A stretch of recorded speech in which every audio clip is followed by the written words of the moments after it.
Alrighty then, guys, welcome back to the Cryptoverse with me, your host, Chris Coney.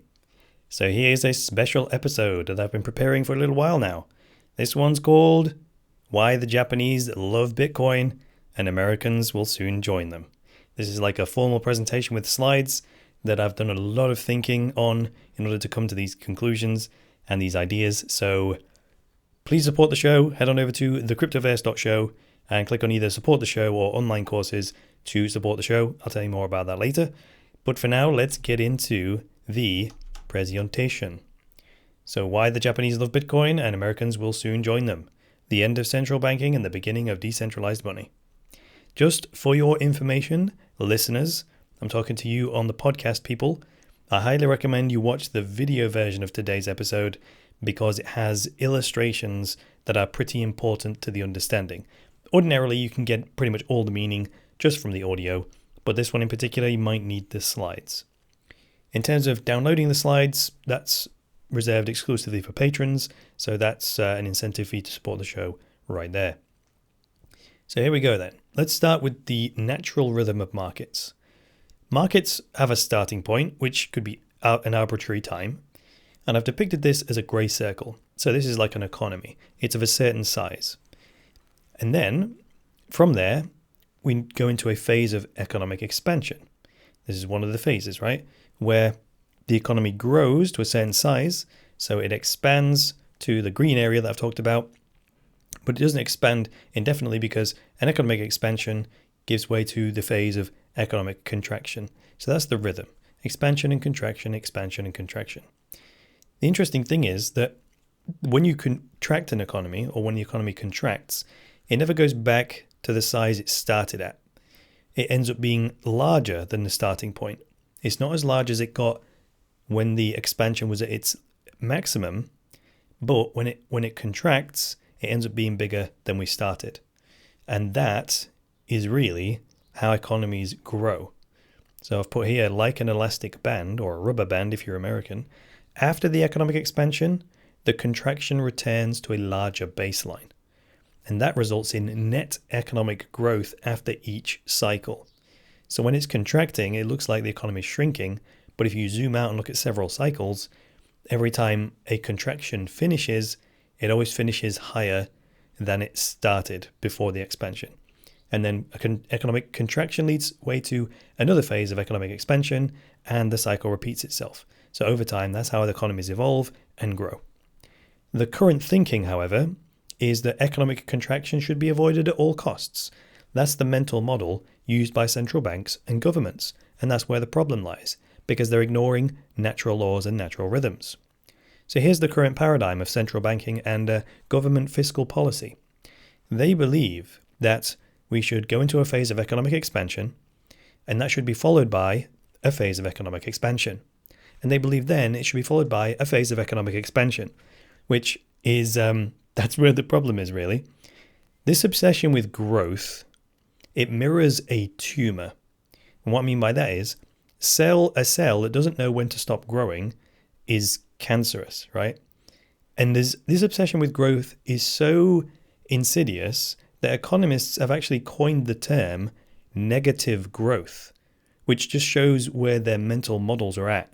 They don't even want to conceive of or speak of the possibility of economic contraction, even though that's the objective truth, that everything goes in cycles and rhythms from yin to yang and to yin to yang. They're ignoring that natural law, and that's why inevitably it's going to fail. So it becomes like a tumor, I suppose.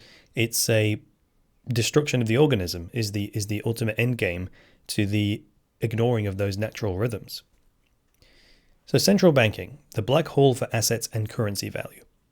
Let's say this is a central bank, and let's say they see an economic contraction. Let's say, in this case, this is the Tokyo stock market, because we're talking about why the Japanese love Bitcoin in this segment. So say this is the Tokyo Stock Exchange / the Japanese economy. And let's say they see it shrinking, and let's say that's because here's my humble Japanese stockholder, and the economy is contracting a bit, so they decide to sell some of their equities in exchange for cash. Now, I've depicted this as dollars, but, they'll get yen, but ignore that. So say the central bank and the government see this and they engage in quantitative easing, which is what the Japanese have been doing for decades to avoid their economy deflating. So deflation is just another word for economic contraction. They will not allow it to happen. So instead, they go to the black hole of central banking, where they engage in quantitative easing, the creation of base money, which is the M1 money supply, and out of the black hole flies currency.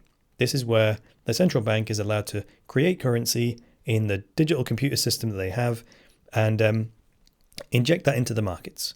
This started out by the central banks buying government bonds, but this has got to the point now where the Central Bank of Japan is actually going straight to the stock market and buying equities directly. So they're injecting all of this money out of the black hole into the stock market, and then they are buying assets like real stocks and all other manner of ETFs, assets, and so on. The problem is that this money, this currency that's flying into the pockets of my humble investor, it comes out of the black hole into the coffers of the central bank, flows into the stock market, and that's the currency that ends up in the pocket of my humble Japanese stockholder. So they surrender their share certificate, that goes to the central bank's balance sheet, so they now own the stock, and the humble Japanese stockholder gets cash in return. But that cash is not scarce in any way, shape, or form because the central bank can keep pulling money out of the black hole of currency creation. So the problem here is that because it's the black hole where money comes out of nothing, the pile of that money is infinite versus our trusty Bitcoin, which has a fixed supply of 21 million coins. So here's the state of Japan's equity markets. How bad is it really? Here's some actual numbers. We just did the conceptual side for the right brain. Now let's do the numbers for the left brain. So the Bank of Japan has now become a top 10 shareholder in 49.7% of all of Tokyo's public companies. So this is up from 40% just a year ago. It's now at 50%.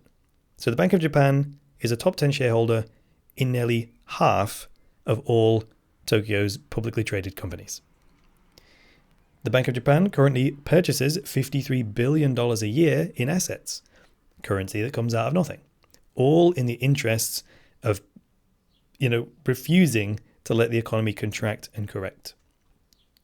Now, the Bank of Japan now has these assets on their balance sheet, but they can never sell them.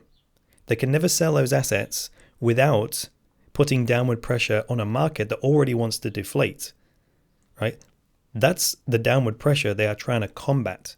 So once they've bought these assets, that's it, they're stuck with them. They cannot sell them unless they want to become a contributor to the problem they're trying to avoid. So here's the scary bit. The Bank of Japan is also now buying international stocks. It's not just confined to the Japanese economy.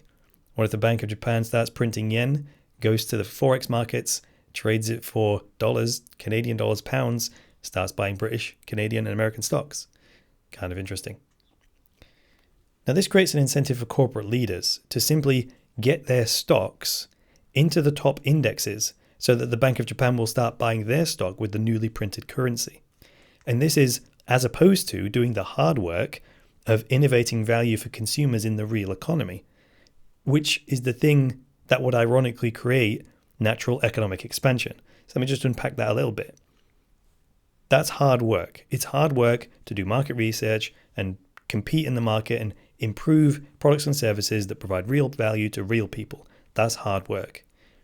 If, and given that these corporate leaders want to get the maximum amount of return for the minimum energy invested, well, if all they need to do is manipulate their finances or their stock figures in order to get in the top indexes and then have their stock bought by this newly created flow of currency out of the Bank of Japan's black hole, well, that's far easier, isn't it? Just to keep selling their stock to the Bank of Japan than doing the hard work of running a real business. So the incentive model has completely gone skew-whiff, and that also has a negative downward pressure on the economy because there's no innovation. There's no brand new products and services that people really want to buy, so they don't spend money, and that puts downward pressure on the economy as well. Now this links directly with a recent video that I created called How Bitcoin Can Repair the World Economy. So now is the time to go back and watch this one again. It includes two systems models comparing how a functioning, healthy economy is supposed to work and contrasting that with how economies actually work. And in light of this stuff I'm talking about here, it'll be richer. It'll have another level of insight if you put these two together. So please go back and watch that on the Cryptoverse channel. So, what about the Americans? Why will America soon join Japan in loving Bitcoin? Well, simply, Japan is further down the road that America is on. America is on the same road as Japan. Japan's further down the road. So we can basically see the future. So the fact is, the more air that's blown into this balloon, the louder the bang is going to be. So think of a hot air balloon, right? And just keep blowing air into it, blowing air into it, blowing air into it. You know, the release of energy, the bang, when it finally bursts, is going to be equal to the size of the balloon. So if we're going from economic expansion to economic expansion to economic expansion thinking, we're constantly blowing air into the balloon, which is the created currency. Well, sooner or later that's going to blow and it's going to make an almighty bang. Now, if the free market mechanism was allowed to function in 2008, the economic contraction would have balanced the system. That's what the economy attempted to do in 2008, was go through a natural economic contraction to balance the system. That wasn't allowed to happen. So since then, this has been an ongoing fight against the laws of nature. So good luck with that. So developed economies are now stuck in this stagnant state where they're not really growing and they're not really shrinking. There's a pressure for it to shrink, but the constant blowing of the air into the balloon is what's trying to keep it inflated. And even the word inflation, right? Inflation is air. It's an air metaphor, isn't it? So blowing air into a balloon that will eventually burst, that's another air and balloon linguistic concept, isn't it? So there is this contracting pressure, but it's being counteracted by this increasing amount of currency that's coming out of the black hole of central banks. And as per Mike Maloney's research, every 30 to 40 years, we move to an entirely new monetary system. And that's by necessity, because the old system just doesn't work anymore. So we had the classic gold standard, then we went to the gold exchange standard, then we went to the Bretton Woods system, and then we went to the US dollar standard and the petrodollar, which is a pure fiat, unbacked currency, and international assets and international trade is all done in this unbacked fiat currency that we call the US dollar. So what's the next system going to be, right?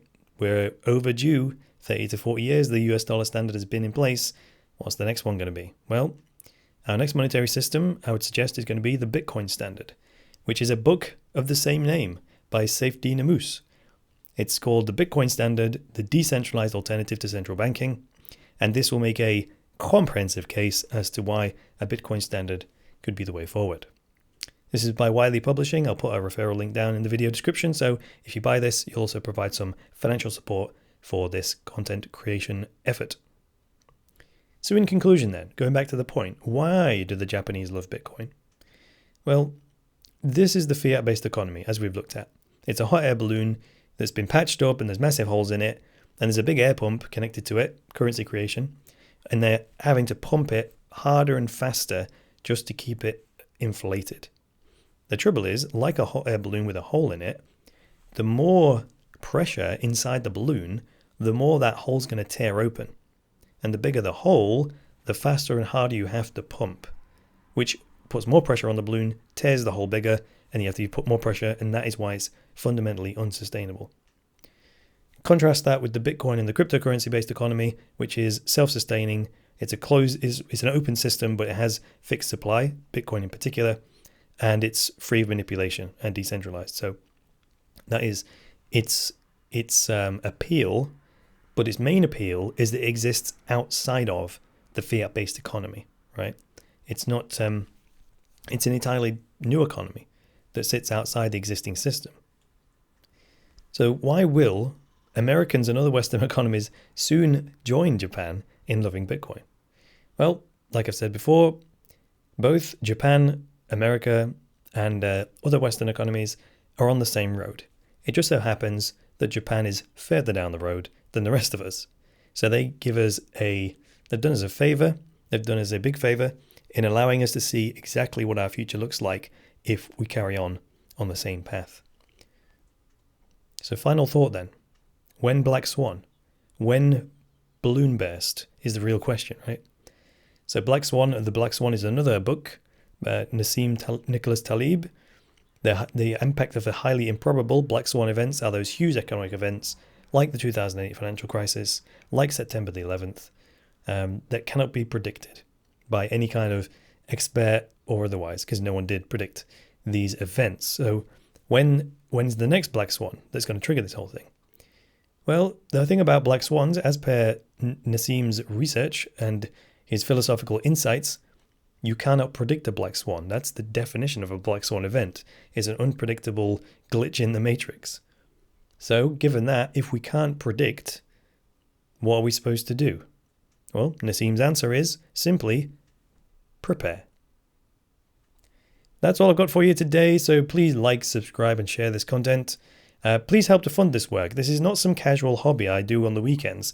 This is how I attempt to protect you and everyone else from some serious financial pain while making a living. So keeping it free keeps it accessible to all.